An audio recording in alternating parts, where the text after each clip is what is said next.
오늘 시편 23편 4절 네 번째 말씀인데 여러분 어떻습니까? 오늘 4절 말씀이 오늘 딱 우리의 지금의 상황하고 딱 들어맞는 말씀 아닌가 그렇게 생각이 됩니다. 다윗은 사망의 음침한 골짜기라고 한 가지를 이야기를 했지만 사실 오늘 우리들은 다윗보다 더 많은 이런 상황에 이렇게 노출되어 있지 않습니까? 뭐 코로나 바이러스는 말할 것도 없고요. 그것뿐만 아니라 하더라도 요즘 우리 주변에 얼마나 도사리고 있는 위험한 요소들 날마다 우리가 뉴스를 통해서 보고 듣고 그러고 있지 않습니까? 또 그런 일들이 우리 가까이에 얼마나 또 많이 다가와 있는지요. 그래서 우리가 4절을 읽을 때마다 생각할 때마다 그냥 사막에 있는 어떤 골짜기를 떠올리지만 사실 오늘 이 4절 말씀 우리들에게 오늘 우리 현장을 더 많이 이야기하는 그런 말씀이 아닌가 싶습니다. 그런데 거기서 다윗은 주께서 나와 함께 하심이라 라고 오늘 말하고 있지 않습니까? 오늘 그래서 설교 제목이 4절의 제목은 여호와 나와 함께 하심. 여호와가 나와 함께 하심 이것이 무엇인가에 대해서 다시 한번 말씀을 드리고 다시 한번 이 말씀을 오늘의 말씀으로 붙들려고 합니다. 저는 오늘 이 제목을 이렇게 잡으면서 여호와 나와 함께 하신다. 여호와 나와 함께 하심. 이 말씀이 오늘 같은 상황 가장 우리에게 중요하고 힘이 되는 그런 안전망 우리의 믿음의 장치가 아닌가 그런 생각이 됩니다. 아쉽게도 요즘 사람들이 교회들 때문에 교회를 떠나고 있다 그런 말 많이 하고 듣고 있지 않습니까? 교회 때문에 교회를 떠난다. 참 부끄러운 말이고 미안한 말이고 얼굴 둘 수 없는 그런 이야기입니다. 그런데 역으로 지금의 상황 때문에 오늘 우리가 처하고 있는 오늘 지금의 상황 때문에 지금이 오히려 신앙하기에는 더 좋은 상황이 됐다. 저는 그렇게 생각을 하게 됩니다. 지금 같은 시대와 이런 상황이야말로 여호와 나와 함께 하심이라고 하는 이 내용이 이 주제가 더 절절하고 더 간절해지는 그런 때가 됐다라는 그런 말씀입니다. 여러분 우리의 안전망이 얼마나 많이 흔들리고 있습니까? 불안 지수가 얼마나 높아지고 있고 또 스트레스 지수 뭐 최고도 아닙니까? 이런 현실적인 우리의 상황이 현실뿐만 아니라 사실은 우리의 마음을 녹이고 있고 우리의 정신을 막 이렇게 녹여가고 있고 흔들고 있고 그 안에서 우리의 영혼까지도 점점 메마르고 불안에 떨고 그러고 있지 않습니까? 우리는 그동안 환경이 좋아지고 사는 것이 편해지면 내가 기대하는 안정감이 충분히 확보될 것이다. 모든 사람들이 그렇게 여겼지 않습니까? 그런데 우리가 경험해 봤어요. 그것으로 다 그렇게 되는 것은 아니다. 이제는 다들 충분히 경험을 했습니다. 예상하지도 않았던 일들, 기대하지 않았던 복병들이 우리 인생에 우리 삶에 얼마나 많았는지 우리가 다 경험하지 않습니까? 뭐겠어요? 우리 마음속에서 깊은 곳에서 일어나는 어떤 불안감들, 우울감들, 또 공허함들, 뭐 그런 것들이 얼마나 우리 안에서 또 주변으로부터 이런 복병처럼 우리를 공격하고 있는지 다들 우리는 이제 경험을 했습니다. 좀 뉴스만 열면 뭐 질병에 대한 뉴스고 홍보고 그러면서 맨 끝에 국민 여러분 염려하지 마십시오. 불안해하지 마십시오. 그러죠. 그런데 불안해하지 말자라고 우리가 주문하고 그렇게 한다고 불안해지지 않는가라는 거예요. 오늘 4절을 보면 다윗의 방법이 다른 것을 볼 수가 있습니다. 다윗의 방법은 주께서 나와 함께 하심이라. 다윗은 사망의 음침한 골짜기를 지나면서 불안해하지 말아야지, 걱정하지 말아야지, 염려하지 말아야지, 괜찮을 거야 라고 자기에게 주문을 건 게 아니라 주께서 나와 함께 하심이라. 여러분, 오늘 우리가 계속해서 읽고 있는 23편 다윗의 시는 다윗의 시가 아니에요. 그렇죠? 이것은 하나님의 말씀이에요. 이 말씀은 오늘 이 4절 이 말씀을 오늘의 상황에서 나에게로 어떻게 가져올 것인가, 이것이 오늘의 여러분과 저의 미션입니다. 오늘 다윗의 이 시에 통해서 오늘 우리에게 말씀하시는 주께서 나와 함께 하심이라고 하는 이 하나님의 이 말씀을 오늘 상황에 나에게 어떻게 내가 가져올 것인가, 그래 가져와야 하는데 이 작업을 어떻게 할 것인가, 오늘 그 부분에 대해서 다시 여러분에게 좀 말씀을 드리려고 합니다. 여러분, 다윗이 말하고 있는 이 죽음의 음침한 골짜기 같은 이 우리를 불안하게 하는 오늘 우리의 상황에서 다윗의 이 고백을 다시 한번 이렇게 생각해 볼 필요가 있어요. 아, 그래. 주께서 나와 함께 하심이라. 여호와 나와 함께 하심. 그러면 요즘 우리 이런 사태를 지나면서 그동안 그나마 우리가 가졌던 평안이 여지없이 깨진 것을 우리가 지금 경험하고 있지 않습니까? 그래서 또 기억할 것이 있습니다. 두 번째, 다윗의 방식. 해를 두려워하지 않을 것은, 해를 두려워하지 않을 것은, 쉬운 성경의 것을 나는 겁나지 않습니다. 겁내지 말자가 아니라 주께서 나와 함께 하심이란 이 전제를 가지고 두 번째 다윗의 방법은, 다윗이 취했던 방법은 해를 두려워하지 않게, 해, 손해난 거, 회방되는 거, 나쁜 결과라는 것이겠죠. 그런데 지금의 상황만으로는, 지금 다윗의 이 표현대로 죽음의 음침한 골짜기를 지나고 있는 이 상황으로만 본다면 그 결과는 뻔한 거죠. 그렇죠? 그냥 죽음이에요. 최악입니다. 결과물이 나쁠 것은 당연한 상황입니다. 그런데 그렇지 않다라는 것입니다. 지금의 예상 그대로가 아니다. 그것이 다윗이 보는 관점이죠. 물론 사망의 음침한 골짜기로만 따진다면 그 다음에 답은 없습니다.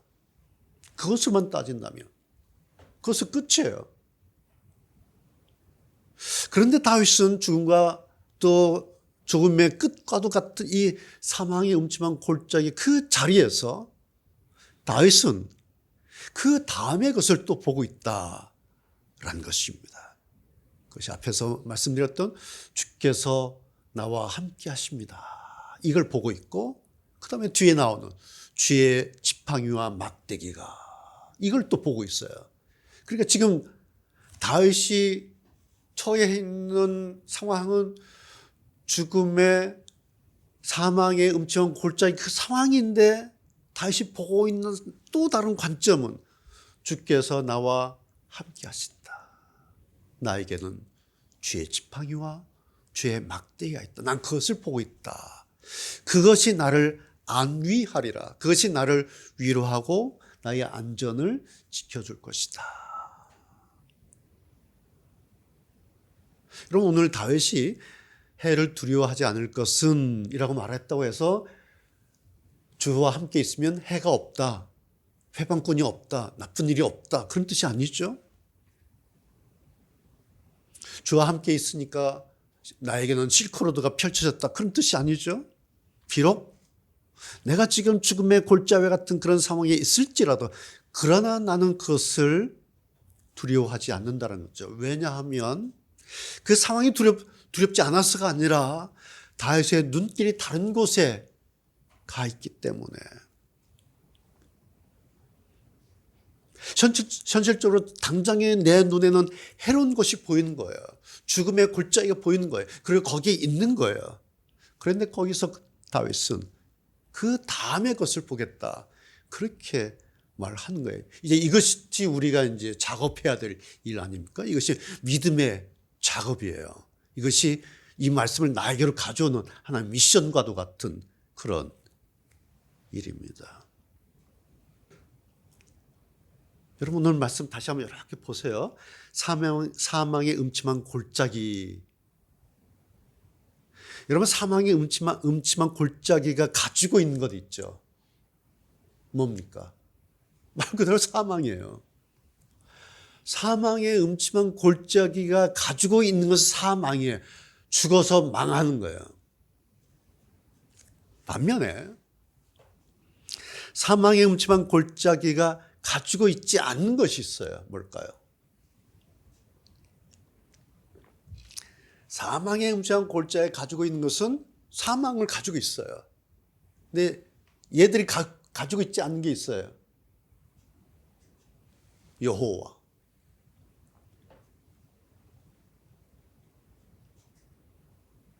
사망의 음침한 골짜기는 여호와 하나님을 가지고 있지 않아요. 그래서 다윗은 그것을 보겠다는 거예요. 사망의 음침한 골짜기가 가지고 있지 않은 그 분을 나는 보겠다. 보이지는 않지만 나와 함께 하시는 그 하나님을 보겠다. 그것이 다윗의 지금 작전입니다.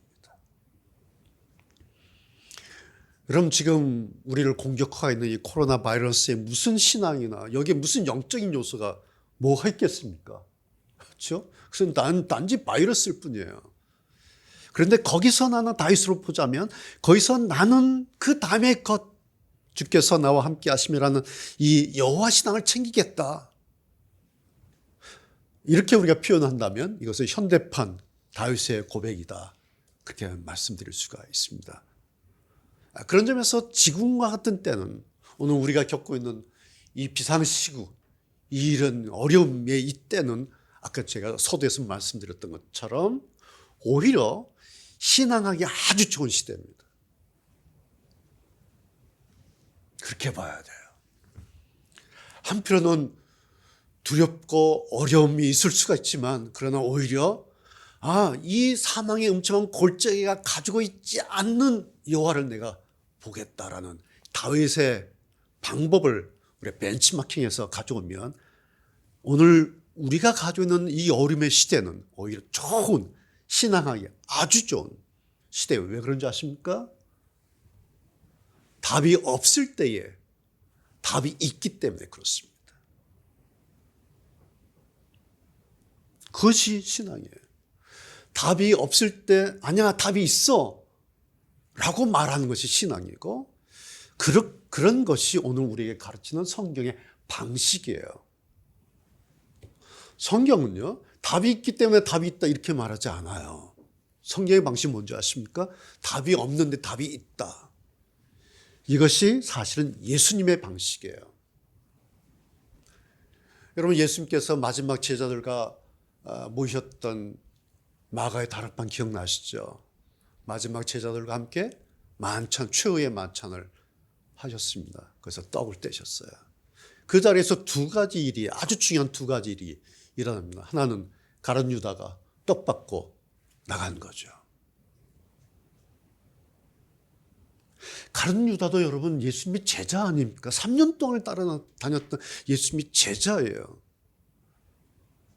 그런 점에서 유다에게도 그 자리는 그 마가의 다락방 최후의 만찬 그 자리는 유다에게도 예수님과 함께 했던 마지막 장소입니다. 그래서 유다도 예수님의 제자였기 때문에 그 마지막 자리에는 끝까지 같이 남아 있어야 됩니다. 왜냐하면 다음에 기회가 없는 거예요. 비록 유다가 나쁜 마음을 가지고 있었다 하더라도 마지막 자리예요. 이제는 끝나는 자리입니다. 그러니까 유다가 조금만 생각을 달리했으면 그 최후의 만찬 끝나고 예수님께서 기도하러 올라가시기 전까지 그때까지 좀 있었어야 돼요. 근데 우리가 잘 아는 것처럼 아쉽게도 불행하게도 유다는 떡을 받고 곧바로 받자마자 그냥 떠난 거예요. 그 장면을 요한이 아주 정확하게 이렇게 기록하고 있어요. 여러분 들어보십시오. 유다가 그 조각을 받고 곧 나가니 받고 성찬 이제 참여해서 떡을 받고 거기에 곧 나가니 밤이다. 문 열고 나가니까 깜깜한 밤이에요. 이제 로마 군인들한테 갔겠죠. 그 다음에 요한이 이렇게 기록을 해요. 저가 나간 후에 문 열고 저가 다락방 나간 후에 예수께서 가라사대 이제 예수님께서 말씀하시기 시작하는 거예요. 이제 고별 설교가 시작되는 거예요. 가룟 유다 나간 다음에 문 딱 닫고 설교가 시작돼요.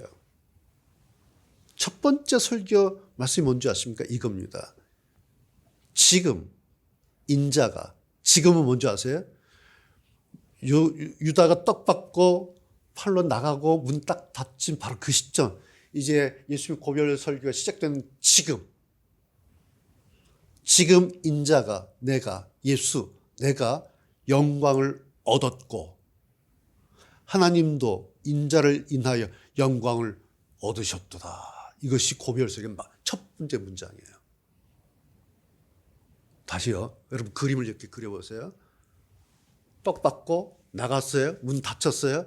예수님께서 이제 서셔서 설교 시작하시는 거예요. 설교 첫 마디가 지금 인자가 내가 영광을 얻었고 하나님도 인자 나를 인하여 영광을 얻으셨도다.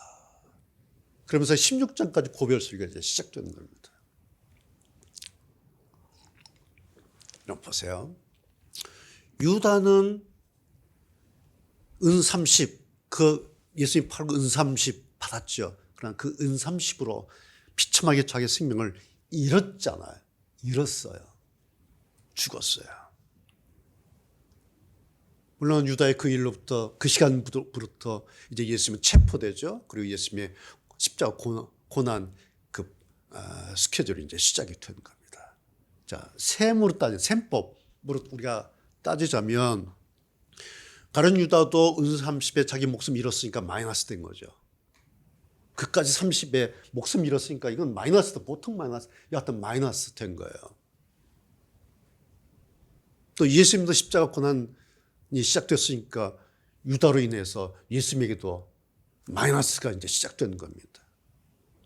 근데 성경은요, 이렇게 말하고 있잖아요. 얻었고, 뭐예요? 얻었고 플러스 2 플러스 알죠? 한우 2 플러스 최상급 부위, 최고 부위 2 플러스 더 큰 플러스가 됐다. 여러분 이런 계산 이해가 되십니까? 이게 성경의 계산 방식이고 이런 방식이 예수님의 계산 방식이 답이 없는데 답은 마이너스 될 것 같은데 예수님의 방식은 얻었고 얻었느니라 플러스 2 플러스. 유다는 예수님을 팔아서 망하게 하려고 했습니다. 그런데 예수님과 하나님은 영광을 얻었고 영광을 얻으셨다라는 사실입니다. 그 결과로서 얻은 그 영광을 가지시고 예수님께서 설교를 계속 하시는데 그 자리에 보니까 제자들이 덜덜덜 떨고 근심하고 두려워가 있어요. 그 떨고 두려워하던 제자를 향해서 이 말씀을 하십니다. 얘들아, 그러지 마. 근심하지 마. 염려하지 마. 내가 너희들에게 평안을 끼치노니 곧 나의 평안을 너에게 주겠다. 내가 너희들에게 주는 이 평안은 세상이 주는 그런 거 아니야. 마음에 근심하지 말고 두려워하지 마. 내가 나의 평안을 너에게 줄 거야. 이렇게 설교를 하세요. 말씀을 하시는 거예요. 평안을 주시겠다고. 그런데 여러분 또 생각해 보세요. 그 장소, 지금 설교하는 그 자리 어떤 분위기겠어요? 어떤 시점입니까? 최악의 시점이에요. 가룟 유다가 당신을 팔려고 그 방을 떠난 시점입니다. 이제 체포가 시작되고 예수님의 고난이 실질적으로 스타트되는 그 시점이에요. 최악입니다. 배신의 시점이에요. 얼마나 실망이 되셨겠어요. 아무리 알고 계신다 하지만. 지난 3년의 시간들이 물거품되는 시점입니다. 당신의 제자가 당신을 팔려고 나가는 그 뒷모습, 가룟 유다가 나가면서 문 닫히는 그 뒷모습 예수님 보셨겠지 않습니까? 여러분 그때 예수님 마음이 어떠셨겠습니까? 상황도 최악이고 마음도 최악이고 다른 남은 11 제자들 덜덜 떨고 근심하고 있고 모든 게 최악의 시점이에요. 안 좋은 시점. 그런데 바로 그런 시점에서 예수님께서 약속하신 선물이 뭔지 아세요? 바로 이거 평안이에요. 평안. 나의 평안을. 근데 여러분 성경을 우리가 볼 때 이런 거 좀 보셔야 돼요. 나의 평안을 주노라. 거기에 이렇게 말씀하지 않아요. 지금의 평안이 아니에요. 세상의 평안이 아니에요. 나의 평안. 그 평안이 뭘까요? 지금 그 최악의 상황, 가장 긴장되고 가장 실망스럽고 가장 두렵고 앞이 보이지 않는 것 같은 그 최악의 신앙 상황 속에서 우리 주님만이 누리고 계시는 그 평안을 너에게 주겠다는 거예요. 제자들이 기대하는 그 평안이 아닙니다. 이게 지금. 제자들이 그동안 경험해서 알고 있는 그런 평안이 아니에요. 이건 오롯이 예수님만이 가지고 있는, 예수님만이 누리고 있는 그 평안, 나의 평안을 너에게 주겠다. 왜? 너희들은 이 평안은 없으니까. 그래서 여러분요, 제자들이 뭘까? 호기심을 가졌어야 돼요. 너무 아쉬운 게 바로 이 부분이에요. 그러니까 이 제자들이 물론 아직 3년 밖에 안 됐기 때문에 그렇게 큰 고급스럽지도 않고 성숙되지가 않아서 예수님 말씀을 잘 못 들어요. 그냥 흘려듣는 게 태반이에요. 만약 꼼꼼하게 집중을 가지고 잘 예민하게 들었다면 평안을 너에게 끼치느니 그러면 아 좋다. 그런데 그 다음에 나의 평안을 주노라 할 때 다들 속으로 나의 평안. 우리가 생각했던 평안 말고 우리가 기대한 그거 말고 나의 평안 뭐지? 나의 평안? 주님 뭐지? 라고 그 말씀 한마디에 그 제자들이 호기심을 가졌다면 아마 그리고 그 호기심을 가지고 계속 그 호기심을 유지하고 있었다면 그 다음에 상황들이 달라졌을지 모릅니다. 그런데 아쉽게도 제자들은 주님의 이 말씀을 흘려들었어요.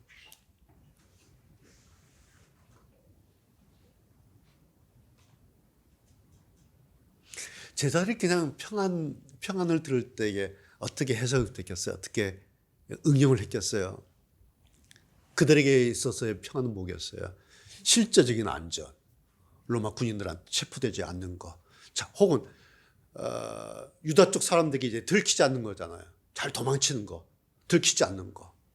체포당하지 않는 것, 이런 것이 평안이라고 생각해서 체포당하지 않게 되나? 잘 숨을 수 있나?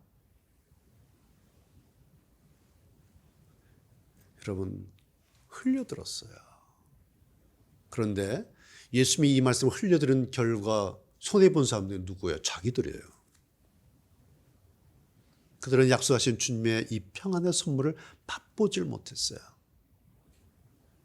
그 대신 가룟 유다와 똑같은 결과물이 나오지 않습니까? 뭐예요? 주님 배반하고 주님으로부터 멀찍 도망치고 나 예수 몰라 라고 부인해버리지 않습니까? 아마 그런 선물 약속 받은 것도 잊어먹었을 거예요. 최후의 마찬 다락방에서 평안을 주겠다고 하는 그 평안, 그 맛을 다 잊어먹었을 거예요. 그러니까 도망치고 배반하고 모른다 부인했겠죠.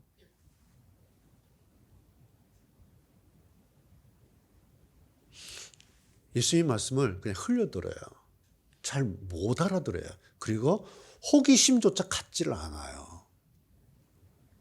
그리고 결과물은 뭐 가룟 유다나 물론 나중에 큰 나중에 결과는 다르지만 그 당시로서는 가룟 유다가 배반한 거나 제자를 배반한 거나 도망친 거나 뭐 거의 비슷비슷해요. 왜? 다 흘려들었기 때문에. 저는 오늘 이 말씀 여러분에게 전하면서 또 제가 저한테 하면서 내 모습이다. 내 모습이다. 우리들 모습 아닌가. 우리가 예수님 말씀 얼마나 많이 알고 있습니까? 우리가 말씀으로 살려고 애를 쓰지 않습니까? 그런데 우리가 얼마나 많이 또 다 흘려버립니까? 그래 놓고는 우리 하는 말 있죠. 왜 나를 안 돌아보십니까? 하나님 왜 나를 지켜주시지 않고 하나님 왜 나에게 은혜를 베풀어 주지 않냐고 우리가 좀 원망하고 투덜거리지 않습니까? 2000년 전 이 제자들이나 오늘 우리나 뭐 비슷하지 않은가. 왜 그럴까? 무언가 답이 있는데 그것을 그냥 뒤로 흘려버리고 내 답을 내놓으라고, 내가 원하는 이 답 내놓으라고 우리가 날마다 그러고 있지 않을까. 여러분, 분명히 말씀으로 약속하셨어요. 내가 너희들에게 분명히 약속하는데 나의 평안을 줄 거야.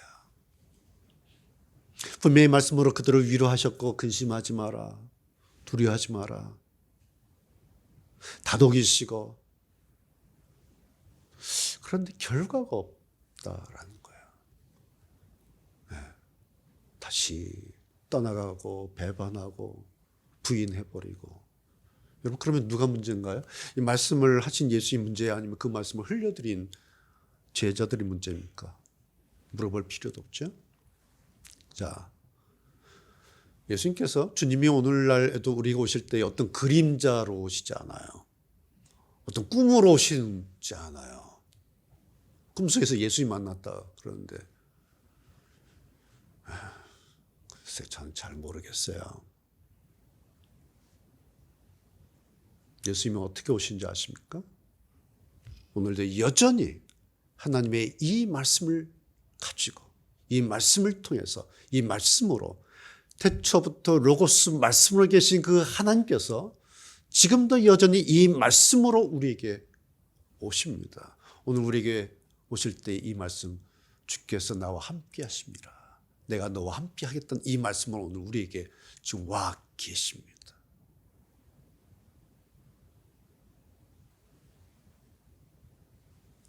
그래서 이 말씀을 우리가 대할 때마다 주님이 마치 내 앞에 오신 것처럼 그렇게 우리가 대해야 합니다. 그러면 이 말씀이 우리에게 힘이 됩니다. 이 말씀에서 우리가 모르는, 우리가 얻을 수 있는 답이 있기 때문에 그렇습니다. 그것이 세 번째, 다윗이 얻었던 답 뭐죠? 주께서 나와 함께 하심이라. 앞에 상황은 사망의 음침한 골짜기이고 해로운 것이고 방해꾼들이 있는데, 그게 다윗이 보니까 답이 아니에요. 다윗이 얻었던 답은, 다윗에게 왔던 답은 주께서 나와 함께 하시면, 이게 답이었다는 거죠. 그런데 여러분, 이거는 중얼중얼거리는 주문이 아니에요. 이것은 우리 믿음의 현실입니다. 그런데 이 믿음에 이 현실이 없다면 우리의 믿음이라고 하는 것이 아주 형이상학적인 어떤 추상적이고 관념적인 단지 어떤 생각에 머무르고 말지 모릅니다. 여러분, 우리가 가지고 있는 사람의 생각이라는 것은 이건 단지 생각일 뿐이에요. 생각은 생각이에요. 생각이 신앙인 것은 아니에요. 생각은 그냥 생각이에요. 우리의 이 생각이 신앙이 되기 위해서는 그 생각이 현실적인 것이 되어야 한다라는 거죠. 그렇게 하는 것이 믿음의 일입니다. 다윗의 방법, 주께서 나와 함께 하심이라. 이 생각이 현실이 되어야 한다. 아, 그래, 여호와 나와 함께 하신, 아멘, 감사합니다. 왜? 주님이 나와 함께 하시기 때문에.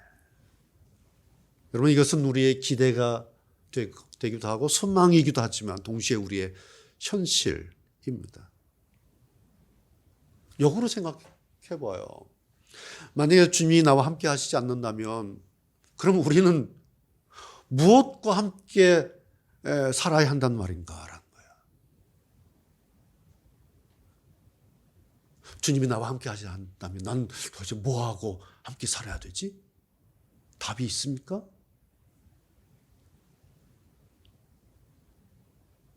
주님이 나와 함께 하시지 않는다면 나의 진정한 안전망 무엇이 될까? 여러분, 답이 있습니까? 뭘까요? 주님이 나와 함께 하지 않는다면 그럼에도 불구하고 내가 얻을 수 있는, 가질 수 있는 최고의 안전망 뭘까요? 저는 자신이 없어요. 그리고 저는 없어요. 우리 믿음의 선배는 그것을 여호와 나의 목자라 그랬어요. 여호와 나의 목자, 이분이 나의 안전망이십니다. 여호와가 나의 푸른 초장 쉴 만한 물과 같은 나의 쉼터입니다. 여호와는 내 영혼을 다시 살리시는, 나를 소생시키는 내 인생의 주권자이십니다. 그래서 나는 부족함이 없습니다. 그래서 더 이상의 안전망은 나에게 필요 없습니다. 나는 여호와 한 분만으로 안전망이 충분합니다. 부족하지 않습니다. 그래서 다윗의 이 말은, 이 고백은 단지 시로서가 아닙니다. 다윗에게 이것은 실제 상황이에요. 라이브 중계하는 것 같이.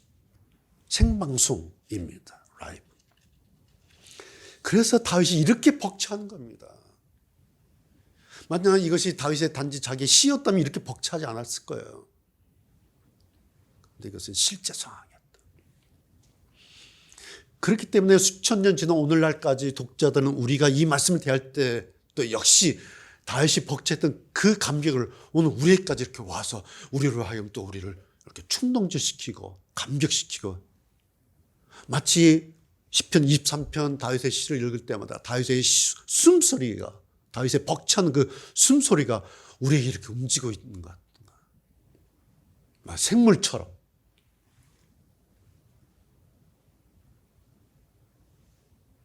제가 생물이라는 표현 썼는데 생물 아시죠? 생물이 생물을 알아보는 겁니다. 죽은 화석 앞에는 먹을까 아무리 갖다 놔봐도 꿈쩍 안 하죠. 그런데 생물은 생물을 알아봐요. 마치 사망의 음침한 골짜기 같이 되어버린 오늘 우리 시대에 그래도 살아남으려면 이 확신을 가지고 있어야 돼요. 주께서 나와 함께 하십니다. 여호와 나와 함께 하시. 자, 그렇다고 해서 앞에서 말씀드린 것처럼 이 말이 이렇게 중얼중얼 여호와 나와 함께 하시어 나와 함께 하시어 여호와 나와 함께 하심, 이렇게 주문처럼 되뇌이자는 그런 말씀이 아니에요. 여러분, 우리 기독교는요 반복해서 세뇌해서 학습한 그런 종교가 아니에요. 근데 이것을 이단들이 써먹는데 뭐 통하더라고요. 그래서 이단이에요. 아세요? 이단이 이단 되는 이유를 아시죠? 예. 근거 없이 막 반복 학습시켜요. 세뇌시켜요. 그래서 종교를 만들어버려요. 기독교는요 합리적이고 이성적인 근거를 가지고 있어야 돼요. 합리적이고 이성적인. 다윗이 그냥 중얼중얼 주께서 나와 함께 하십니다. 주께서 나와 함께 하십니다. 주께서 주문이어서 된 게 아니에요. 다윗은 합리적인 이성적인 근거를 가지고 있었어요. 그것이 뭐예요? 네 번째, 쥐의 지팡이와 막대기예요. 이것이 합리적이고 이성적인 분명한 근거입니다. 주문이 아니에요. 자, 1절에서 여호와 나의 목자라 했으니까 그 목자가 늘 가지고 다니는 건 뭐겠습니까? 양들이 목자들을 쫄래쫄래 이렇게 따라가면서 늘 봤던 게 뭐겠습니까? 목자 손에 들려있는 나무 막대기 하나, 그거 보고 양들이 늘 그거 본 거예요. 가만 보니까 목자 손에 막대기 하나 들렸는데 양들이 뒤에서 이렇게 보니까 아주 쓸모가 많은 거예요, 이게. 어떨 때는 목자님이 이렇게 걸으면서 피곤하면 이렇게 기대는 지팡이도 되더라고요. 그래서 양들이 보면서 저거 지팡이가 되네. 또 간혹 가다는 옆길로 이렇게 새는 놈들, 골치 아픈 놈들, 목자들 툭툭 이리 와 툭툭툭툭 치면서 이렇게 모으는 가이드 역할을 하는 그런 막대기가 또 되는 거예요. 그래서 뒤에서 이렇게 보니까 막대기를 툭툭 치면서 지 양들 친구들을 이렇게 모아내는 가이드가 또 하고, 또 밤에 자는데 늑대 같은 짐승들이 달려면 어떻게 하면 막 후려쳐서 쫓아내는 무기 같은 막대기가 되는 거예요. 와, 저 막대기가 무기네. 양들이 아마 속으로 그랬을 거예요. 야, 그거 참 여러모로 쓸모가 많네. 참, 저 막대기 쓸모가 많구나.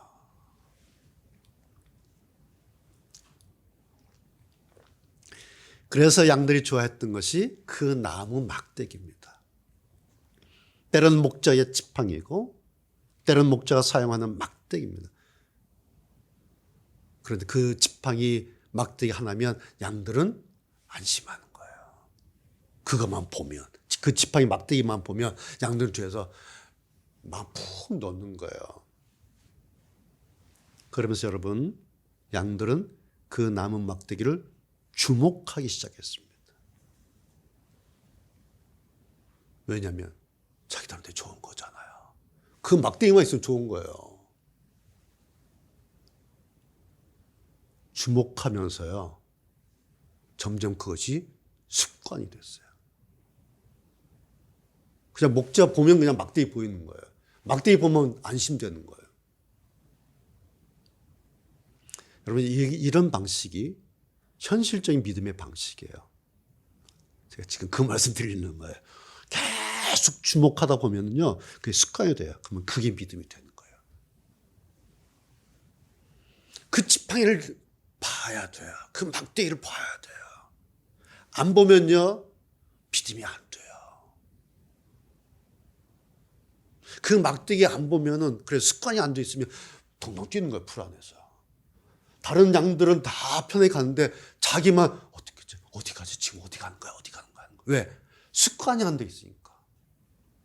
다른 애들은 쫄리쫄리 그냥 가는 거예요.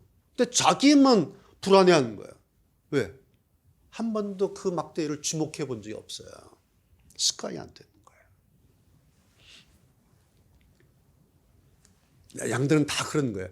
저 막대기를 보자. 저 막대기 놓치지 말자. 저 막대기 잘 따라가자. 그러고 가는 거예요. 가다 보면 푸른 초장이고, 가다 보면 쉴 만한 물가요. 가다 보면 그런데 또 사망의 무슨 골짜기에 가는 거예요. 그런데 습관된 게 있어요. 앞에 목자가 이렇게 얘들아 들고 있어요. 그거 보니까 가는구나. 그런데 이 습관 안 된 양들은 골짜기 들어가면요, 불안해 죽어요. 죽어요. 그래서 양들은 평상시에 늘 막대기 보는 거예요. 관념 아니에요. 실제적인 거예요, 이게. 실제로 보는 거예요.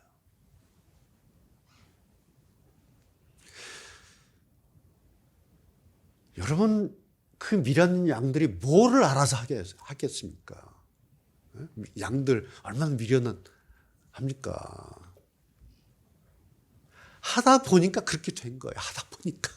그 막대기 보고 그냥 습관적으로 본능적으로 하다 보니까 그렇게 된 거예요. 그런데 그렇게 하는 이유가 뭐겠어요? 사실은 양들이 지네들 살려고 하는 거예요. 살기 위해서 본능적으로 그 막대기 보는 거예요. 이걸 양들은 본능적으로 합니다. 그래서 그 본능이 작동되는 동안에는 목자의 그 막대기 도움 안에서 안전이 확보돼요. 본능으로. 그만 보면 그냥 안심이 돼요. 그 막대기만 보면 그냥 편해지는 거예요. 본능적으로. 학습이 다 된 거예요. 이게 양들입니다. 양이에요. 자, 오늘 우리는 어떤가요? 비유적으로 우리도 양이죠. 목자, 양, 비유적으로. 근데 우리는 진짜 양들이 본능적으로만 그러고 사는 반면에 우리는 생각을 하죠. 사고하고 판단하죠. 계산하죠. 거기에 우리는 전략도 짜고 살죠. 그러면 양 보세요. 양들은 본능 하나로만 살잖아요. 그런데 우리는 본능도 있고 사고도 있고 계산도 있고 전략도 있고 경험도 있고 많은 것을 같이 하잖아요. 그러면 그 양보다 양으로 비유된 우리하고 누가 더 우아하게, 누가 더 현명하게, 누가 더 안전하게, 누가 더 기대했던 대로 되어야 합니까? 우리잖아요. 그 양들보다 우리가 더 편해야 되고 더 좋아져야 돼. 그런데 어때요? 오히려 우리가 주의 지팡이를 잊고 살지는 않는가? 내가 주의 지팡이 그거 잊고 살고 있지 않는가? 그 막대기가 나를 위한 막대기라는 사실을 생각조차 하지 않고 살고 있지는 않는가? 제가 이런 말씀 드리면 속으로 그런 생각 떠올지 몰라요. 아이, 목사님 지금 무슨 농경사회도 아니고, 아이, 목사님 지금 여기가 무슨 목장도 아니고 무슨 그건 시고 비유지 우리가 무슨 양입니까?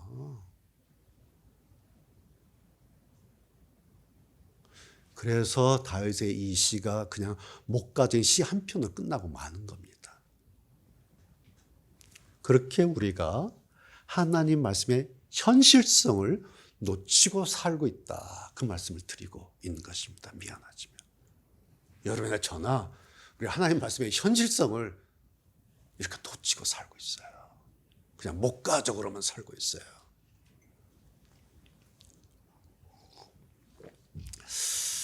제가 한 가지 말씀드릴 게 있는데요. 오늘 이제 결론 부분이에요, 이게. 우리 믿는 사람들의 약점이 한 가지가 있어요. 우리가 신앙생활하면서 성경을 가지고 사는데 그 약점이 뭐냐면요. 우리가 말씀을 보는 학습이 결여되어 있어요. 말씀을 보는 학습, 말씀 보는. 말씀을 잘 읽어요. 말씀 잘 들어요. 근데 말씀을 보는 학습이 잘 안 돼 있어요. 물론 성경 책이니까 읽는 거예요. 책이니까 듣는 거예요. 근데 성경 보기도 해야 돼요. 봐야 돼요. 말씀을 볼 줄 알아야 돼요. 예를 들면 이런 거예요. 여러분 창세기 때 제가 설교했던 모리아 산의 아들 이삭을 바치러 3일길 아브라함이 걸어갔지 않습니까? 그 아브라함을 우리가 봐야 해요. 그 아브라함을 읽으면 안 돼요. 모리아 산의 아들 이삭을 바치기 위해서 3일길 광야를 걸어갔던 기록된 그 아브라함을 우리가 봐야 합니다. 생각해 보세요.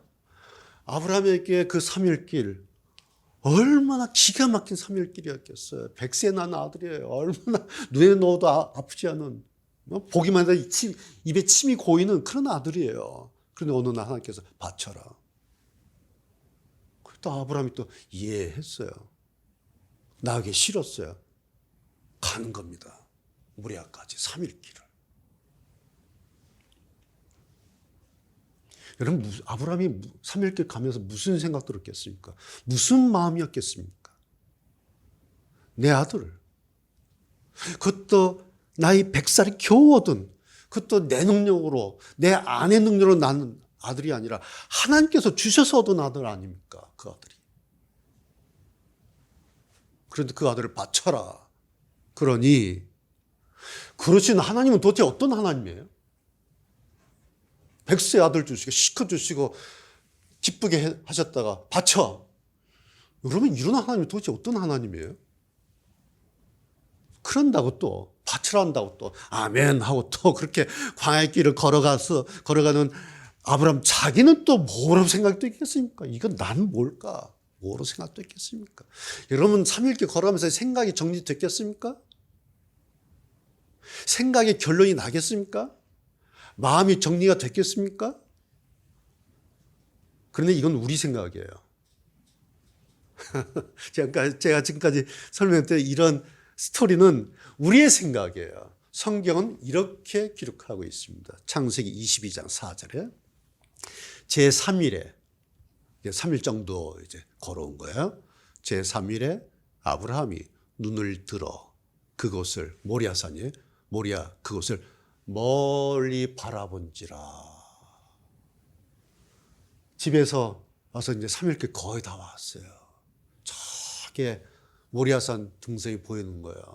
아브라함이 가면서 눈을 들어서 멀리 실루엣 보이는 그 모리아산을 바라본지라.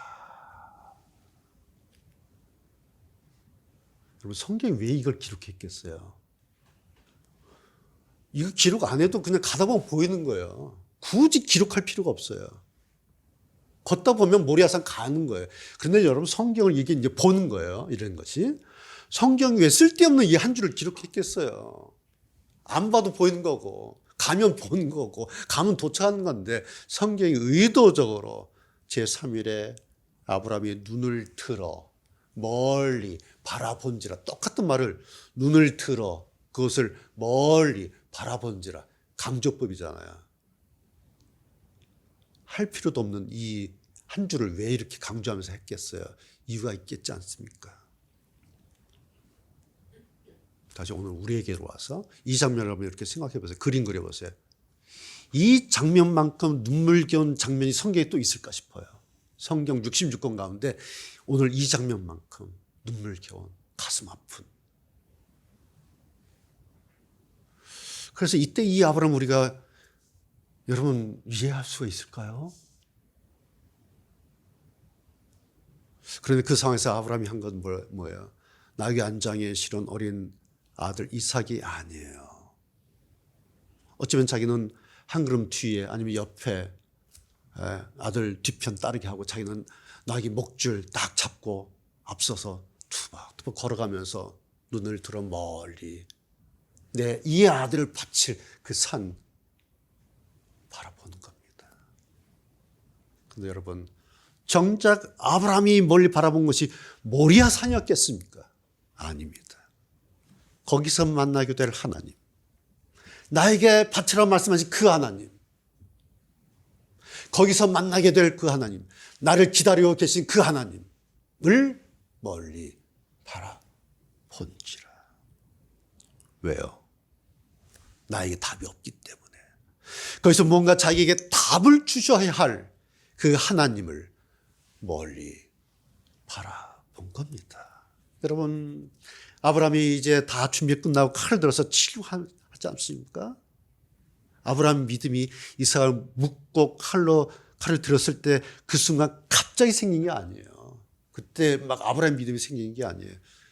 집을 나서면서부터 그리고 사막의 그 3일길을 묵묵히 걸으면서 꾸준히 계속해서 가졌던 하나님을 향한 아브라함의 그 절절함, 그 애타함, 그 간절함, 답이 없기 때문에 답을 가지고 계실 그 하나님을 향한 그 마음, 그 모든 것이 모리아 그 산에서 마지막에 단지 믿음으로 꽃이 폈을 뿐입니다. 여러분, 그런 아브라함을 하나님께서 우습게 가볍게 보셨겠습니까? 아니에요. 하나님도. 하나님 어디 계셨을까요? 오늘 다윗에 의한다면 3일길 걸어갈 때 하나님 어디 계셨을까요? 모리아 산에 아니에요. 주께서 나와 함께 하심이라 아브라함 곁에 있었어요.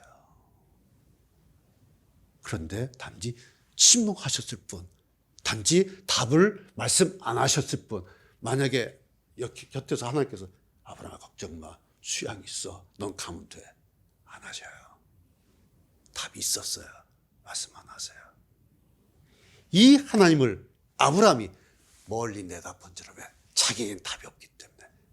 그러나 답을 가지고 계실 그 하나님을 바라보고 간 겁니다. 여러분, 아브라함이 그 3일길 눈을 들어 멀리 그것을 바라봤다면 오늘 독자들인 우리도 성경에 그 아브라함을 또 봐야 해요. 이런 아브라함 우리가 이렇게 들여다봐야 해요. 그리고 그 아브라함에게 그렇게 하셨던 그 하나님을 우리가 또 봐야 해요. 아브라함 곁에서 3일길을 같이 말씀 한마디 안 하시고 답을 가지고 계셨으면서도 답을 말씀 안 하시고 그냥 침묵하시면서 그냥 걸어가시. 그런데 아브라함이 얼마나 안타까워했겠어요. 그 안타까워한 만큼 또 안타까워하시면서 그냥 걸어가셔서 이 하나님을 우리가 또 봐야 한다는 거죠. 이것이 성경을 보는 거예요. 이해가 되세요? 성경을 보는 게 이런 거예요. 여러분 이제 성경 그만 읽으세요. 이상한 얘기죠. 성경 100독하죠. 1독하는데 좋아요. 읽어요. 근데 성경 이제 그만 읽으세요. 이제는 성경을 눈으로 생각으로 여러분 보십시오. 성경 봐야 해요. 그림으로 봐야 해요. 성경 읽으면서 그것을 그냥 문자로만 보는 게 아니라 그림으로 봐야 돼요. 그러면 아브라함 곁에서 같이 가시는 하나님이 보여요. 그래, 모리아 산이 보이는 게 아니라 모리아 산에서 답을 가지고 기다리실 그 하나님 보여요. 그것이 우리의 믿음의 현실이에요. 여러분, 주의 지팡이, 주의 막대기, 이것이 오늘 우리가 봐야 할 믿음의 초점이에요.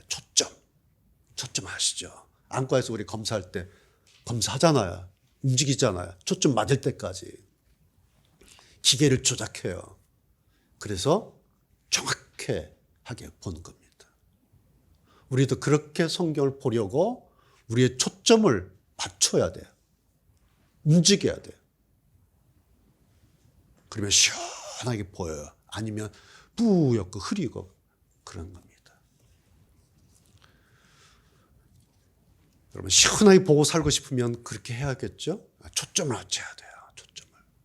아니면 그냥 뿌옇고 머릿속 생각만 가지고 갔나 보다 안 됐다. 아이고 불쌍해라. 그러고 사는 겁니다. 이렇게 보고 살든 저렇게 보고 살든 삶의 질이라고 하는 게 있어요. 초점 잘 맞으면 저도 안경 쓰고 여러분 안경 쓰면 삶의 질이 회복되잖아요. 근데 흐리면 삶의 질이 안 좋아지는 거예요. 침침하니까 안 보이니까. 그거는 누구의 몫이에요? 내 몫이에요. 초점을 잘 맞춰서 잘 봐서 명백하게 보면 편해지잖아요. 다이소로 본다면 그 초점이 맞추는 그 초점이 바로 쥐의 지팡이, 쥐의 막대기가 있구나. 그것이 나한테 있구나. 그건 내 것이구나. 나를 위한 지팡이고 나를 위한 막대기구나. 그것이 마지막 결론이에요. 나를 안위하시나이다. 오늘 4절의 마지막. 나를 안위하시나이다. 안위. 이게 위로해주고 평안하게 해주고 그런 뜻이겠죠. comfort. 안위하신다. 여러분 이 부모 마음이에요. 그렇죠? 세상의 모든 부모가 그러지 않습니까? 내 자식들 행복하고 안전하게 사는 거 그거 보는 거 그게 온 세상의 모든 부모님 마음이고 그냥 나는 힘들어도 내 자식 안전하고 행복하게 살면 그거 보면 그냥 부모는 힘들어도 행복한 거예요. 그게 부모 마음이잖아요. 그렇지 않고 힘들어하면 부모 마음이 이렇게 불편하고 짠하고 염려가 되지 않습니까? 세상의 부모 다 그렇습니다. 부모 마음은 늘 자식에게 가 있어요. 지방에 가 있어도 그 자식한테 가 있고 외국에 가 있어도 그 자식한테 가 있고 부모의 마음은 늘 자식에게 가 있죠. 여러분 이것이 하나님 마음이에요. 사망이 음침한 골짜기 같은 세상을 지난 우리를 보시는 하나님의 마음이 늘 이렇다란 얘기예요. 그래서 늘 우리를 위로하시려고 안위하시려고 우리 주님께서 스탠바이 준비하고 계세요. 우리가 이거 알아야 돼요. 가끔씩 사람들이 짜증나고 속상하고 그러면 하나님 왜 이렇게 무심하셔? 그러죠. 무심한 하나님 아니에요. 때마다 일일이 말씀하시고 이래라 저래라 하시지 않을 뿐이에요. 마음은 늘 사망의 골짜기 지나고 있는 우리들에게 있으세요. 하나의 마음이. 그 마음을 다시 알아차리고 표현했어요. 그것이 나를 안위하시나이다. 이게 하나의 마음이에요. 나 좋다. 지팡이 때문에 내가 좋다. 그렇게 보이지만 사실은 하나님이 우리를 그렇게 하고 싶어 하신다. 여러분, 우리가 무슨 하나님께 위로받을 그런 자격이 있어서가 아니죠. 왜요? 그게 목자의 양이니까 그러시는 거예요. 당신의 자녀니까 그러시는 겁니다. 그리스도의 십자가 보혈의 값으로 사신 당신의 백성이시니까 우리에게 그 마음 가지시는 겁니다. 이것이 하나님의 마음이고 이것이 우리 하나님 사랑이에요. 그 하나님을 내가 늘 옆에 모시고 사는 거 주께서 나와 함께 하신다. 여러분 이게 복이죠. 오늘 사절의 제목 여러분 기억해 하시면 좋겠습니다. 여호와 나와 함께 하시. 여호와 나와 함께 하신다. 여러분 이것은 우리가 얻을 복 가운데 가장 든든한 복이에요. 가장 큰 백 아닙니까? 그렇죠? 사망의 음침한 골짜기 같은 오늘의 우리 상황에서 두렵고 염려되는 일이 있죠. 그럴 때마다 여러분 오늘 이 말씀, 이 제목 하나라도 좀 기억하시면 좋겠어요. 그래. 지금 힘들고 어려운 시즌을 우리가 지나고 있지만 어려운 상황 속에 있지만 아니야. 그래. 그래도 여호와 나와 함께 하시지. 주께서 나와 함께 하신다. 오늘 그분이 여러분을 위로하시고 또 주의 지팡이와 막대기로 우리를 보호하실 것이다. 이 말씀 여러분 마음에 가지시고 지금 어려운 시기를 지나고 있는 여러분이나 저나 다 같이 믿음으로 잘 이겨냈으면 좋겠습니다. 우리 4절 한번 같이 읽고 말씀 마치겠습니다. 4절 다 같이요. 내가 사망의 음침한 골짜기로 다닐지라도 해를 두려워하지 않을 것은 주께서 나와 함께 하심이라. 주의 지팡이와 막대기가 나를 안위하시나이다. 쉬운 성경. 내가 음삼한 죽음의 골짜기를 지나가게 된다 하더라도 나는 겁나지 않습니다.